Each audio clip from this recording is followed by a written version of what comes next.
بسم اللہ الرحمن الرحیم۔ ان بے شک الذین وہ لوگ جو توفاہم قبضہ کر لیتے ہیں ان پر ملائکۃ فرشتے ظالمی وہ ظلم کرنے والے ہیں انفسہم اپنے ہی جانوں پر قالوا وہ کہتے ہیں فیما کس دین میں کن تم تھے قالو تو وہ کہتے ہیں کن نہ ہم تھے مستضعفین ہم ضعیف تھے یا نادان تھے یا ناتواں تھے فی الارض زمین میں قالو تو کہتے ہیں فرشتے علم کیا نہیں تکن تھی ارض اللہ اللہ کی زمین واسعتن وسط والی فتہاجروا پس وطن چھوڑ جاتے ہجرت کر لیتے فیہا اس میں فاولئک تو یہ لوگ مأواہم ان کے رہنے کی جگہ ہے جہنم جہنم وساعت اور بری جگہ ہے مصیرا لوٹنے کی۔ تو کیا کہا جا رہا ہے جو لوگ اپنی جانوں پر ظلم کرنے والے ہیں جب فرشتے ان کی روح قبض کرتے ہیں تو پوچھتے ہیں تم کس حال میں تھے تو وہ جواب دیتے ہیں ہم اپنی جگہ کمزور اور مغلوب تھے تو فرشتے کہتے ہیں کہ اللہ کی زمین کشادہ نہیں تھی کہ تم ہجرت کر جاتے۔ تو یہی لوگ ہیں جن کا ٹھکانہ دوزخ ہے اور وہ پہنچنے کی بری جگہ ہے۔ یہ آیت ایسے مسلمانوں سے متعلق ہے جنہوں نے ہجرت پر قادر ہونے کے باوجود ہجرت نہیں کی اور اپنا گھر بار چھوڑ کر مدینہ جانے میں بہانے تلاشتے رہے، اور یہی ان کا اپنی جانوں پر ظلم تھا۔ اور مسلمانوں پر یہ ظلم تھا کہ جنگ کے موقع پر انہیں مشرکوں کا ساتھ دینا پڑتا تھا۔ مشرک یہ چال چلتے تھے کہ مسلمانوں کو اپنے صفوں میں آگے کر دیتے تھے اور ان کے لیے دفاع اور وہ ڈھال کا کام کرتے تھے۔ تو اب یہ مسلمانوں کے لشکر کے لیے بڑی الجھن تھی، اگر وہ لڑائی لڑیں، تیر برسائیں، تلواریں چلائیں تو ان کے سامنے ان کے مسلمان بھائی جو مشرکین کا دفاع کرنے کے لیے کھڑے ہیں تو خود ان کا یعنی مسلمانوں کا ہی نقصان ہوتا کہ مسلمان ہی مارے جاتے۔ تو اس سیدنا ابن عباس رضی اللہ عنہ اس آیت کے شان نزول کے بارے میں فرماتے ہیں کہ مکہ میں مسلمانوں میں سے کچھ ایسے لوگ تھے جو مشرکوں کا ساتھ دیتے تھے اور مقابلے کے وقت ان کی تعداد بڑھاتے تھے، پھر مسلمانوں کی طرف سے کوئی تیر ان کو بھی لگ جاتا یا کسی کو تلوار لگتی تو وہ زخمی ہو جاتا یا مر جاتا۔ تو ایسے ہی لوگوں کے بارے میں اللہ تعالیٰ نے یہ آیت نازل فرمائی۔ تو ایسے مسلمانوں کے لیے کیا وعید آ گئی اس آیت میں کہ یہ لوگ کون ہیں؟ یہ کمزور ایمان ہے ان کا، اللہ کے ہاں یہ مقبول نہیں ہے۔ تو اگر مشرکین انہیں ڈھال کے طور پر استعمال کریں تو مسلمانوں کے اجتماعی مفاد کی خاطر انہیں بے درہ قتل کر دینا چاہیے، انہیں قتل کر دینا چاہیے۔ ایسے لوگوں کے کمزور ہونے کے عذر کو اللہ تعالیٰ بالکل قبول نہیں فرمائیں گے، کیونکہ یہ کمزوری نہیں ہے بلکہ یہ گھر بار کی محبت ہے، مال و دولت کی ہوس ہے جس کی وجہ سے وہ ہجرت نہیں کرتے، یا پھر اسے بزدلی پر محمول کیا جائے گا کہ وہ بزدل ہیں۔ تو یہاں پر یہی کہا جا رہا ہے جب انہیں فرشتے ان کی جان قبض کریں گے اور کہیں گے کہ تم کس حال میں تھے تو وہ کہیں گے کہ ہم تو بڑے جی کیا تھے، عاجز اور ناتواں تھے۔ تو فرشتے کیا کہیں گے؟ کیا اللہ کی زمین میں وسعت نہیں تھی کہ تم ہجرت کر جاتے؟ تو پھر اللہ تعالیٰ نے ان کا انجام بھی بتا دیا کہ ان کا ٹھکانہ جہنم ہے اور وہ بری جگہ ہے۔ اللہ مگر مستضعفین مگر وہ ضعیف وہ ناتواں من الرجال مردوں میں سے والنساء اور عورتوں میں سے والولدان اور لڑکوں میں سے لا یستطیعون جو نہیں استطاعت رکھتے حیلتن بہانہ ولا اور نہیں یہتدون وہ پاتے سبیلاً کوئی راستہ۔ تو آیت میں کیا کہا جا رہا ہے کہ جو مسلمان فی الواقع کمزور تھے اور ہجرت کرنے کی انہیں کوئی راہ نظر نہیں آ رہی تھی، تو یہاں مستضعفین یا کمزور سے مراد وہ لوگ ہیں جو حقیقتاً جن کا قصور ہے، جو حقیقتاً معذور ہیں، جیسے بیمار ہو گئے، بچے، بوڑھے، عورتیں، کافر، یہ اگر کافروں کی قید میں پڑے ہوئے مسلمان ہیں تو یہ سارے کیا ہیں؟ وسائل محدود ہونے سے مراد ہی یہ ہے کہ ان کے پاس جو ہے سواری کا بندوبست نہیں ہے یا وہ پیدل چلنے کی مشقت اٹھانے کے قابل نہیں ہے، انہیں اللہ تعالیٰ ان سے مستثنیٰ کر رہے ہیں، یعنی کہ ان کے اس قصور کی معافی جو ہے اس کا وعدہ ہے۔ تو سیدنا ابن عباس بھی فرمایا کرتے تھے کہ میں اور میری ماں ایسے ہی لوگوں میں سے تھے جنہیں اللہ نے معذور رکھا، اور رسول اللہ صلی اللہ علیہ وسلم بھی ایسے کئی ناتواں مسلمانوں کے لیے ان کی نجات کے لیے نماز میں رکوع کے بعد وہ دعا فرمایا کرتے تھے۔ فاولئک تو پس یہی لوگ ہیں عسى اللہ بہت جلد اللہ ان یعفو کہ معاف کر دے گا عنہم ان سے، وکان اللہ اور ہے اللہ تعالی غفورا معاف کرنے والا، غفورا بخشنے والا، یعنی ان لوگوں کو اللہ تعالی بہت جلد معاف کر دے گا۔ یعنی یہ عذر، یہ ان کا عذر بھی ہے، ٹھیک ہے، اور اللہ تعالیٰ معاف کرنے والا اور بخشنے والا ہے۔ وَمَن يُهَاجِرْ، اور جو وطن چھوڑ جائے، ہجرت کر جائے، فی سبیل اللہ کے راستے میں، یجد، تو وہ پائے گا، فی الارض زمین میں، مراغمن جگہ، کثیرن بہت، وسعتن کشادگی والی۔ وَمَن یخرج، اور جو نکلے گا، من بیتہ اپنے گھر سے، مہاجرن وطن چھوڑ کر، اللہ اللہ کی طرف، ورسولہ اور اس کے رسول کی طرف، ثم یدرکہ پھر وہ پا لے گا اس کو، پھر اگر پا لے اس کو موت موت، فقد پس تحقیق، وقع پڑا، اجرہ اثر یا ثواب اس کا، علی اللہ اللہ پر، وکان اللہ اور اللہ ہے، غفور الرحیم بخشنے والا مہربان ہے۔ یعنی ہجرت اس لیے فرض کی گئی تھی کہ ایک تو مسلمان کفار کے تشدد سے آزاد ہو جائیں اور اپنے اسلامی شریعت کے مطابق جو ہے وہ احکامات کو پورا کر سکیں، اور دوسرا اس لیے کہ مدینہ کی طرف ہجرت کر کے مسلمانوں کی اجتماعی قوت کے لیے بھی مددگار ثابت ہوں۔ پھر جب مکہ فتح ہو گیا اور پورے خطہ عرب میں اسلام کا بول بالا ہو گیا تو پھر ہجرت کی ضرورت نہیں رہی، جیسا کہ کئی احادیث سے بھی ثابت ہے، لیکن اس کا مطلب یہ نہیں ہے کہ اب تا قیامت ہجرت فرض نہیں ہے،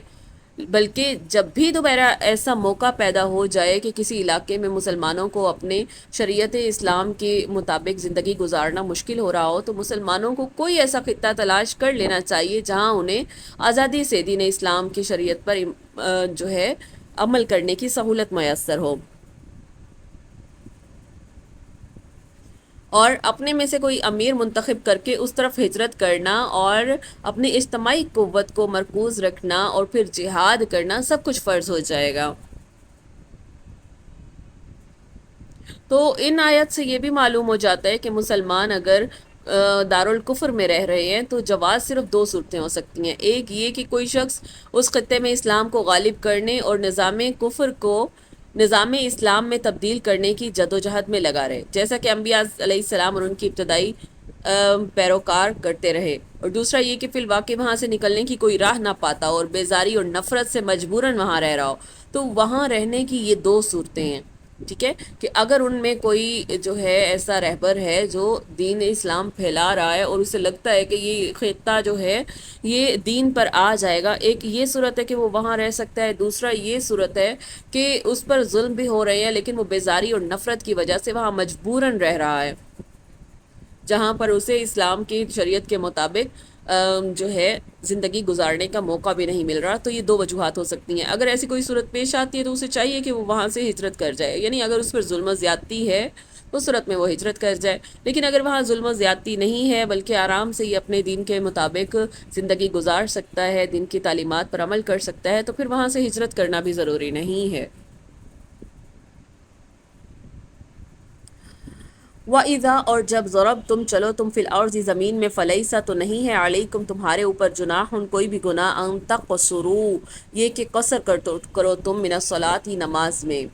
ان اگر خف تم ڈرو تم، ان یفتینکم یہ کہ فتنے میں ڈال دے گا تم کو، الذین وہ لوگ، کفروا جو کافر ہوئے، تو ان الکافرین کانوا لکم، ان بے شک الکافرین جو کافر ہیں، کانوا لکم ہیں تمہارے لیے، عدوًا دشمن ہے، مبینہ ظاہر دشمن ہے۔ کیا کہا جا رہا ہے کہ اور جب تم سفر کو جاؤ تو تم پر کوئی گناہ نہیں ہے کہ نماز کو کم کر کے پڑھو، قصر پڑھو، بشرطے کہ تم کو خوف ہو کہ کافر لوگ تم کو تکلیف پہنچا دیں گے، بے شک کافر تمہارے کیا ہیں، کھلے دشمن ہیں۔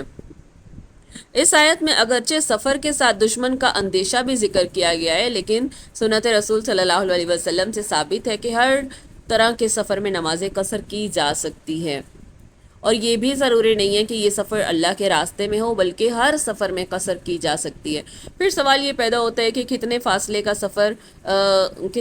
کا سفر ہو تو ہم اس پر قصر کریں گے،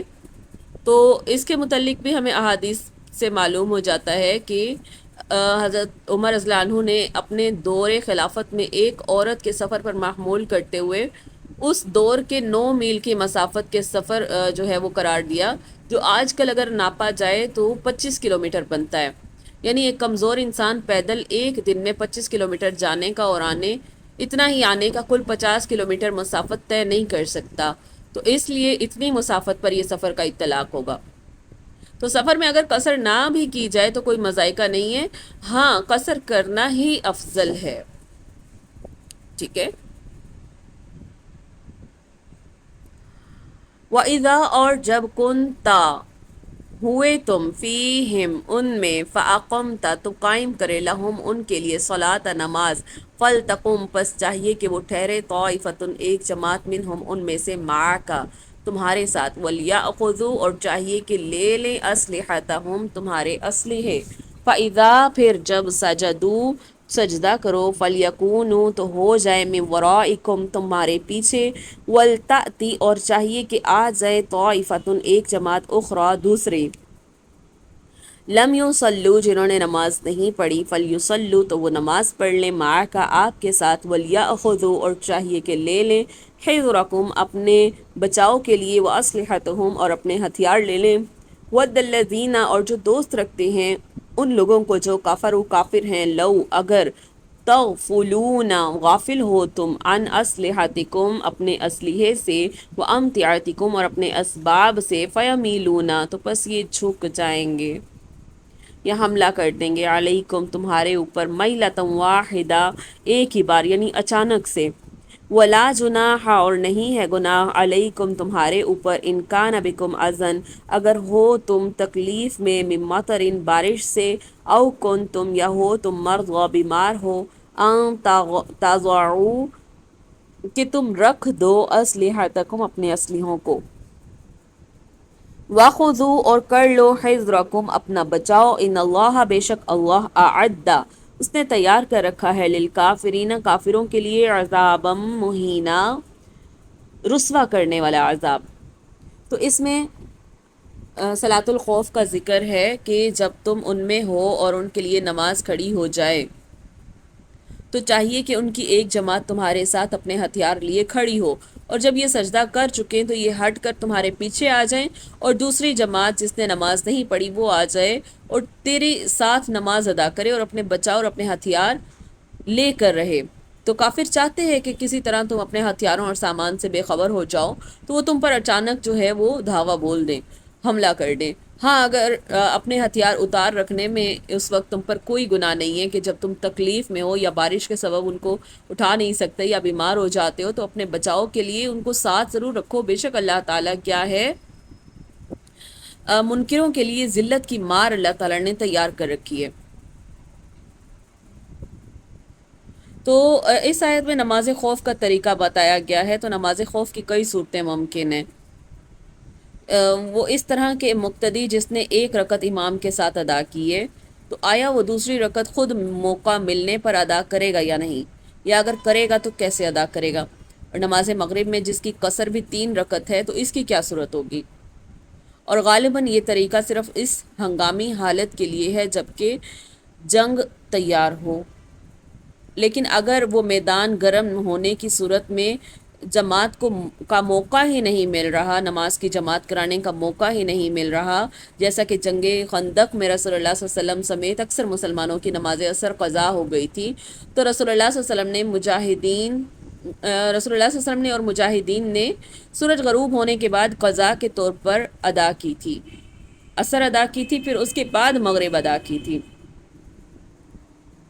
پھر یہاں پر جو نماز خوف کا ذکر ہے اس کا انحصار جو ہے وہ جنگی حالات پر ہے۔ اگر جماعت کا موقع ہی میسر نہ آئے تو انسان اکیلا بھی نماز پڑھ سکتا ہے، سواری پر بھی پڑھ سکتا ہے، اشارے سے بھی پڑھ سکتا ہے، لیکن 2 باتوں کا خیال رکھنا ضروری ہے۔ ایک یہ کہ موجودہ جنگی حالات میں کون سا طریقہ بہتر ہے، پھر اسے اختیار کیا جائے گا، یعنی کہ اگر وہ جماعت کرا سکتے ہیں تو جماعت کرائی جائے گی، اگر نہیں کرا سکتے تو وہ اپنی اپنی الگ الگ نماز پڑھی جائے گی۔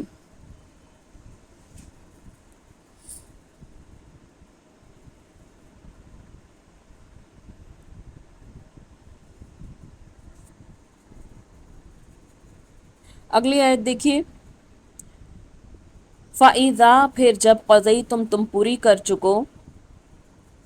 صلاۃ اپنی نماز، فذکروا تو یاد کرو اللہ کو قیاماً کھڑے ہو کر، وقعودا اور بیٹھ کر، وعلی جنوبکم اور اوپر اپنی کروٹوں کے، فَإِذَا پھر جب اطمأننتم تم آرام پالو، اطمینان پالو، فَأَقِیمُوا تو قائم کرو الصلاۃ نماز، ان الصلاۃ بے شک جو نماز ہے، کانت ہے، علی المؤمنین مومنوں پر، کتاب موقوتا مقررہ وقت پر لکھی گئی ہے۔ یعنی جنگ میں نماز اسی وقت ہی ادا کی جا سکتی ہے جب موقع ملے، تو اس دوران بھی اللہ کو ہر وقت یاد رکھنا ہے۔ پھر جب حالات معمول پر آ جائیں تو نماز بھی معمول کے مطابق پڑھی جائے گی، اور نمازوں کے اوقات کا بھی خیال رکھا جائے گا۔ تو رسول اللہ صلی اللہ علیہ وسلم نے فرمایا کہ ظہر کا وقت جو ہے سورج ڈھلنے سے لے کر آدمی کا سایہ اس کے برابر ہونے تک کا ہے، اور اسی طرح عصر کا وقت جو ہے وہ سایہ برابر ہونے سے لے کر دھوپ میں زردی آنے تک ہے، اور نماز مغرب کا وقت سورج غروب ہونے سے لے کر شفق غائب ہونے تک ہے، اور عشاء کا وقت کیا ہے؟ شفق غائب ہونے سے لے کر آدھی رات تک ہے، اور صبح کا وقت طلوع فجر سے لے کر طلوع آفتاب تک ہے۔ تو یعنی اس میں تمام نمازوں کا ذکر آ گیا، اوقات کا ذکر آ گیا۔ اس کے بعد سیدنا ابو ہریرہ رضی اللہ عنہ اور حضرت عبداللہ بن عمر رضی اللہ عنہ یہ دونوں فرماتے ہیں کہ آپ صلی اللہ علیہ وسلم نے فرمایا کہ گرمی کے موسم میں ظہر کی نماز کو ٹھنڈا کر کے پڑھا کرو، اس لیے کہ گرمی کی سختی دوزخ کی بھاپ ہوتی ہے۔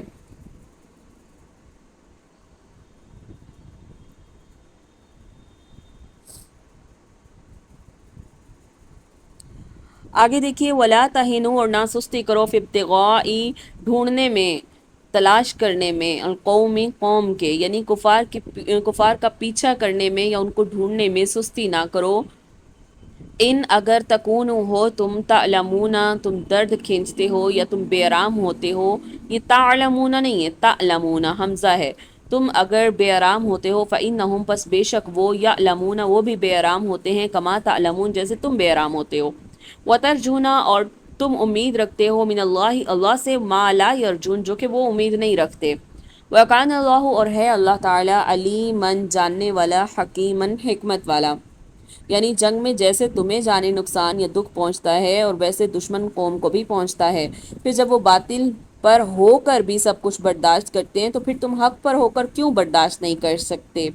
تم میں سے کوئی شہید ہو جائے یا زندہ سلامت گھر آ جائے، دونوں صورتوں میں تم اللہ سے اجر و ثواب کی توقع رکھتے ہو جو کہ ان کو توقع نہیں ہوتی۔ اگر وہ ہار جائیں جیت جائیں، دونوں صورتوں میں اللہ کا عذاب ہی ان کے لیے ہے، تو آخر تم پھر سستی کیوں کرتے ہو جبکہ اللہ تعالیٰ نے کہا ہے کہ تمہارے لیے اجر و ثواب ہے۔ سبحانک اللہم و بحمدک، نشہد ان لا الہ الا انت، نستغفرک و نتوب الیک۔ السلام علیکم ورحمۃ اللہ وبرکاتہ۔